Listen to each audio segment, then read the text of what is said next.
Est-ce que tu savais qu'il y a 10 jours dans l'année qui sont encore plus importants que tous les jours du mois de Ramadan? Ce sont les 10 premiers jours du mois de Dhul Hijjah, le 12e mois et le dernier mois du calendrier hégirien.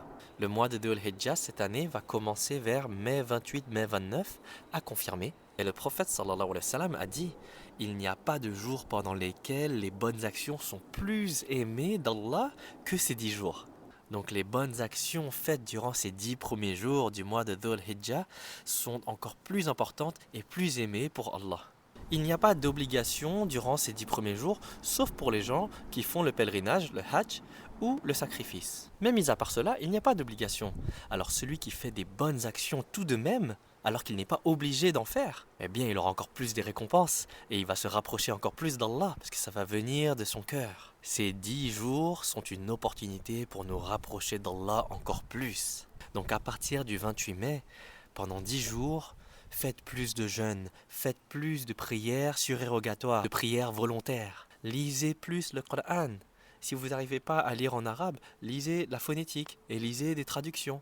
Et Allah, il voit tous vos efforts. Si vous n'avez jamais ouvert le Coran et que pendant ces 10 premiers jours, vous l'ouvrez, vous lisez juste une ligne, un verset, Allah, il voit cet effort-là et il prend en compte cet effort-là. Donnez plus en aumône. Et si vous n'avez pas d'argent pour donner en aumône, eh bien donnez un sourire. Souriez aux gens. Ayez un bon comportement. Multipliez le zikr. Souvenez-vous d'Allah. Dites Alhamdulillah, Subhanallah, Allahu Akbar, La ilaha illallah. Faites encore plus de dua. Connectez-vous avec Allah.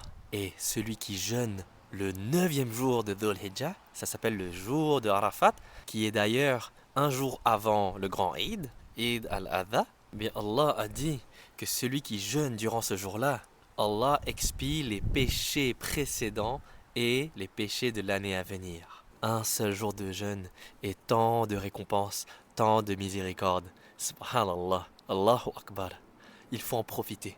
Il est très important de ne pas négliger ces 10 premiers jours. Il ne faut pas les minimiser et se dire « c'est rien », parce que c'est les 10 jours les plus aimés d'Allah. Alors ça ne peut pas être rien. Et les savants ont dit que pour ceux qui n'ont pas encore rattrapé leur jeûne du Ramadan, eh bien, ils peuvent les rattraper durant ces 10 premiers jours également en mettant l'intention de vouloir rattraper et d'avoir la récompense des 10 premiers jours. Et pour finir la vidéo, je vais vous partager quelques doigts que vous pouvez faire également.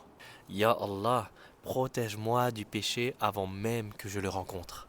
Ya Allah, écris-moi un avenir de guidée, de pureté, de lumière, et détourne mon cœur de ceux qui te déplaient. Ya Allah, efface les péchés que j'ai commis et préserve-moi de ceux que j'aurais pu commettre. Ya Allah, purifie mon futur comme tu purifies le cœur sincère. Éloigne de moi les péchés que je ne connais pas et rends-moi obéissant avant même que la tentation ne m'atteigne. Fais de moi un serviteur préservé par ton amour et guidé par ta lumière. Donc voilà, pas d'obligation pour ces 10 premiers jours, mais celui qui fait l'effort de multiplier les bonnes actions, il sera encore plus récompensé.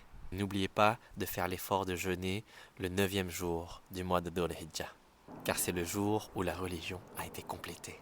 Le jour où le verset 3 de la sourate 5 a été révélé, le jour où Allah a dit « Aujourd'hui, j'ai parachevé pour vous votre religion ».